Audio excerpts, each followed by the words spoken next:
তো যাই হোক, এই হাদিসে আমাদের উদ্দেশ্য যেটা সেটা হলো আল্লাহর কাছ থেকে পাওয়ার আশায় ইলম অর্জন করা। এটা হলো ৩ নাম্বার কথা। ৪ নাম্বার, মানুষকে না দেখানোর নিয়তে ইলম অর্জন করা। তিরমিজি বর্ণনা 2382 নম্বর হাদিস, লম্বা হাদিস, অংশ বিশেষ বলছি আপনাদেরকে। লম্বা হাদিসটিও আমার আলোচনা আছে, কোথাও দেখবেন। ৩ ব্যক্তিকে কিয়ামতের ময়দানে আল্লাহ ডাকবেন, বিচার ব্যবস্থা কায়েম করবেন। লম্বা হাদিস, সুফাই আল আসবাহি থেকে বর্ণনা। ওই যে হাদিস বলতে গিয়ে আবু হুরায়রা একবার, দুইবার, তিনবার না, প্রায় 4 বার বেহুশ হয়ে গেছে। মুজাহিদকে ডাকবে, দানশীলকে ডাকবে, আলেমকে ডাকবে। আলেমকে ডাইকে আল্লাহ বলবে, ফায়াকুলুল্লাহু লিল কারিই, কোরআনের আলেমকে আল্লাহ বলবে, আলাম উআল্লিমকা মা আনজালতু আলা রাসূলি, আমার নবীর উপর আমি যা নাজিল করেছি তা কি তোমাকে শিক্ষা দেই নাই? সে বলবে, হ্যাঁ আল্লাহ শিক্ষা দিয়েছেন। ফামাযা আমিলতা ফিমা উল্লিমতা, তোমাকে যা শিক্ষা দেওয়া হয়েছে তুমি কি ওই শিক্ষা অনুযায়ী আমল করেছো? তখন সে বলবে, আকুমু বিহি আনা আল-লাইল ওয়া আনা আন-নাহার, আল্লাহ দিনে রাতে আমি বিদ্যা অর্জন করার পর আমি কোরআন পড়েছি, আমি হাদিস পড়েছি, দিনের বেলা মাদ্রাসায় ছাত্রদেরকে পড়াইছি মাওলা, রাতের বেলায় মানুষের সামনে ওয়াজ নসিহত করছি। এরকম বলবে। বলার পর আল্লাহ বলবে, এই কারণে তুমি করো নাই, বরং তুমি এই নিয়তে কোরআন শিখছো আর মানুষকে শিখাইছো আর মানুষের সামনে বলছো, লিউকাল ফুলানুন কারিউন, যেন তোমাকে বলা হয় ওমকে অনেক বড় কারি, ওমকে অনেক বড় আলেম, এই নিয়তে তুমি ইলম শিখছো। ওয়াকাদ কিল, তোমাকে দুনিয়াতে এটা বলা হয়েছে, এখন তোমার আর জান্নাতে যাওয়া লাগবে না, মাথাটা নিচে পা উপরের দিকে দিয়ে ধাক্কাইতে ধাক্কাইতে জাহান্নামে নিক্ষেপ যাও। তাহলে মানুষকে দেখানোর জন্য ইলম অর্জন করা যাবে না, এই নিয়ত বাদ দিতে হবে। বলেন তো, ইলম অর্জনের পূর্বে কয় কথা মাথায় রাখা? ১ নাম্বার পরিশুদ্ধ নিয়ত, ২ নাম্বার ইখলাসের সাথে ইলম অর্জন, ৩ নাম্বার আল্লাহর কাছ থেকে পাওয়ার আশায় ইলম অর্জন, ৪ নাম্বার মানুষকে না দেখানোর নিয়তে ইলম অর্জন। আর নিয়ত আবার কয় ধরনের জানি? ৪ ধরনের। ১, আল্লাহরে খুশি করার নিয়ত, ২ নাম্বার ইলম অনুযায়ী আমলের নিয়ত, ৩, মৌখিক ভাবে সারা পৃথিবীতে ইলম প্রচারের নিয়ত, ৪, লিখিত ভাবে সারা পৃথিবীতে ইলম প্রচারের নিয়ত। আল্লাহ কথাগুলোর উপর বুঝে শুনে ইলমি দ্বীন অর্জন করার তৌফিক দান করেন। এবার গুরুত্বপূর্ণ কিছু কথা, ছাত্ররা কলম খাতা হইলে সবচেয়ে ভালো হতো, দরকার নাই, এখন শুনেন। ইলম অর্জনের শর্ত এখন আমরা জানবো। ইলম অর্জনের শর্ত, অনেকগুলো শর্ত বলবো। ১ নম্বর, ইলম অর্জনের প্রথম শর্ত আগ্রহ। যারা মাদ্রাসায় আসছেন আগ্রহটা ঠিক করেন, যে আগ্রহ আছে কিনা। পড়তেছি, বাপ মায় পাঠাইছি, এরকম না, আগ্রহ। ১ নম্বর আগ্রহ। সূরা কাহফের ৬৬ নম্বর আয়াত, এই আয়াত থেকে আমরা আগ্রহ দেখব ইলমের। মুসা আলাইহিস সালাতু ওয়াস সালামের আগ্রহটা কেমন। মুসা আলাইহিস সালাতু ওয়াস সালাম খজিরকে বললেন, ক্বালা লাহু মুসা হাল আত্তাবিউকা আলা আন তুআল্লিমানি মিম্মা উল্লিমতা রুশদা, আমি কি আপনার অনুসরণ করব এই শর্তে যে আপনাকে যা শিক্ষা দেওয়া হয়েছে আল্লাহর পক্ষ থেকে তা আপনি আমাকে শিখাবেন, আমি কি আপনার অনুসরণ করতে পারি? আগ্রহ। আমি কি অনুসরণ করব, আমাকে শিখাবেন? আগ্রহ আছে মুসা নবী। তাহলে ইলম অর্জনের ১ নাম্বার উপায় আগ্রহ, শর্ত ১ নাম্বার আগ্রহ। ইলম অর্জনের দ্বিতীয় শর্ত বিনয়, বিনয়ী হওয়া। কি হওয়া? বিনয়ী হওয়া। উস্তাদের সামনে, রাস্তাঘাটে, মসজিদে, অন্য মাদ্রাসার ছাত্রদের সাথে দেখা হইলে বিনয় ফুটে উঠতে হবে। আমাদের দেশের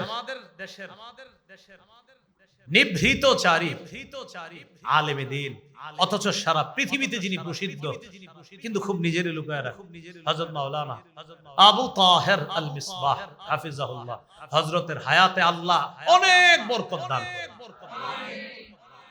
হযরতের মাদ্রাসার ছাত্রদেরকে আপনি দেখলেই বুঝবেন এটা ওনার মাদ্রাসার ছাত্র। তাদের কথা, তাদের আখলাক, তাদের আদব, আপনি কথা বললে বুঝবেন যে এটা মেজবা সাহেবের মাদ্রাসার ছাত্র। এত সুন্দর কথাবার্তা বলে, আদব কি পরিমাণ, আখলাক তাদের, এদের সাথে আপনি কখনো কথা বলবেন?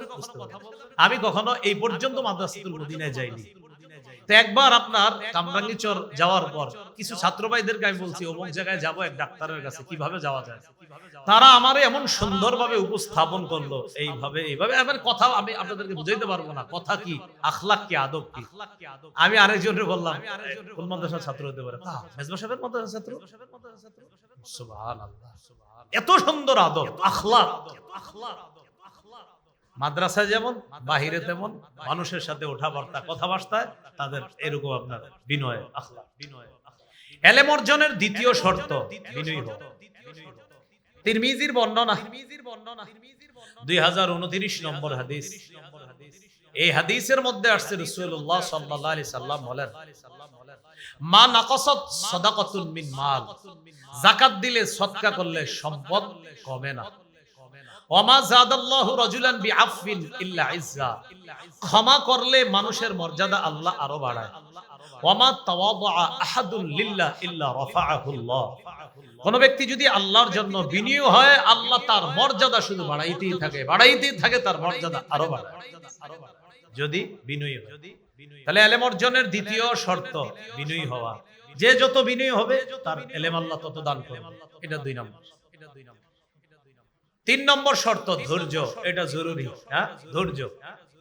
সূরা কাহফের 67, 68, 69 নম্বর আয়াতে ধৈর্যের আলোচনাটা পাবেন। খজির মুসা আলাইহিস সালাতু ওয়াস সালামকে বলতেছে, ইন্নাকা লান তাসতাতিআ মাইয়া সাবরা, আপনি আমার সাথে ধৈর্য ধরতে পারবেন না। ওয়া কাইফা তাসবিরু আলা মা লাম তুহিত বিহি খুবরা, আপনি কিভাবে ধৈর্য ধরবেন যে বিষয়ে আপনার জ্ঞান নাই, আপনি তো ধৈর্য ধরতে পারবেন না ওই বিষয়ে। মুসা নবী বললেন, সাতাজিদুনি ইনশাআল্লাহু সাবিরা ওয়ালা আ'সি লাকা আমরা, ইনশাআল্লাহ আপনি আমাকে ধৈর্যশীল পাবেন আর আমি আপনার অবাধ্য হব না। এখান থেকে বোঝা যায় ইলমের জন্য ধৈর্য লাগবে। ইলমের জন্য কি লাগবে? 3 বছর বইরা কয় বিদেশ যাব না, এটা ধৈর্যের চ্যুতি হলো।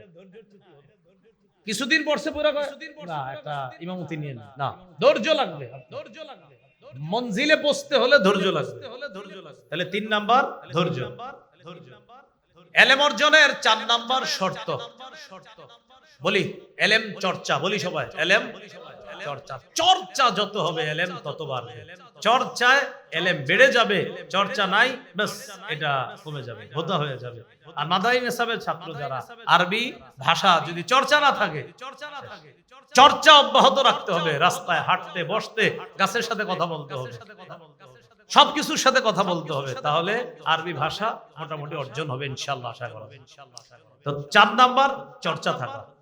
সূরা জারিয়াতের 56 নম্বর আয়াতে আল্লাহ বলেন, ওয়াযাক্কির ফাইন্না যিকরা তানফাউল মুমিনিন, আলোচনা করেন, বারবার উপদেশ দেন, জানা বিষয় বারবার আলোচনা করেন, এতে মুমিনের ফায়দা হবে। জানা বিষয়, যাক্কিরের মূল ইয়া হলো আপনার জানা বিষয় বারবার আলোচনা করেন। যাক্কির স্মরণ করায় দেন, মানে আপনার স্মরণে আছে আবার স্মরণ করায় দেন, এটা করেন, ও হো এটাই, মানে মনে আছে আপনার, বললে হ্যাঁ এটাই। ওয়াযাক্কির স্মরণ করান, মনে করায়া দেন, স্মরণ করায়া দেন, জানা বিষয় বারবার আলোচনা করেন। ফাইন্না যিকরা তানফাউল মুমিনিন, এই স্মরণ করানো, এই জানানো মুমিনদের উপকার করে। তাহলে 4 নাম্বার ইলম চর্চা। 5 নাম্বার একটু বলি, আমরা ছাত্র ভাইরা বলি, উস্তাদরা দরকার নেই, শুধু ছাত্ররা বলি, যথেষ্ট শিখে ফেলেছি বলি, এই ধোকায় না পড়া। এটা 5 নাম্বার, যথেষ্ট শিখে ফেলেছি, এই ধোকায় না পড়া। ইমাম শাবিকে প্রশ্ন করা হলো, মিন আইনা লাকা হাযাল ইলমু কুল্লু, আচ্ছা আপনি এত বিদ্যা কিভাবে অর্জন করলেন? তিনি জবাব দিলেন, 3টা কারণে আল্লাহ আমারে বিদ্যা দিয়েছে। কয়টা? 3টা। 1 নাম্বার বিনাফিল ইতিমাদ, আমি নির্ভর করে ফেলি নাই আমার বিদ্যার উপরে, যথেষ্ট হয়ে গেছে এই ধোকায় আমি পড়ি নাই, আমার যে বিদ্যা আলহামদুলিল্লাহ হইছে না। ইমাম শাফি বলেন বিনাফিল ইতিমাদ, আমি আমার বিদ্যার উপর ভরসা করি নাই, আরো লাগবে আরো লাগবে আরো লাগবে, যথেষ্ট হয়েছে এই ধোকায় পড়ি নাই। 1 2 ওয়াসাইরি ফিল বিলাদ, দেশে দেশে সফর করছি। 3 ওয়াসবিরিন কাসবরিল হিমার, গাধার মতো ধৈর্য ধারণ করছি। তাহলে 1 নাম্বার যথেষ্ট শিখে ফেলেছি, এই ধোকায় পড়ি নাই। 2 নাম্বার দেশে দেশে সফর করেছি। 3 নাম্বার গাধার মতো ধৈর্য ধারণ করেছি, এই জন্য আল্লাহ এত বিদ্যা দান করেছে। যাই হোক, এখানে আমাদের উদ্দেশ্য যথেষ্ট শিখে ফেলেছি, এই ধোকায় না। 6 ওস্তাদের আনুগত্য করা। বলি সবাই উস্তাদের ওস্তাদ ছাড়া বিদ্যা অর্জন পথভ্রষ্টতার কারণ। ওস্তাদ ছাড়া বিদ্যা অর্জন পথভ্রষ্টতার কারণ। কয়েকটা উদাহরণ দিচ্ছি।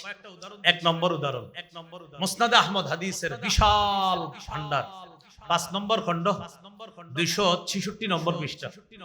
এখানে একটা বর্ণনা, আবু উমামা রাদিয়াল্লাহু তাআলা আনহু, রাসূলুল্লাহ সাল্লাল্লাহু আলাইহি সাল্লাম বলেন,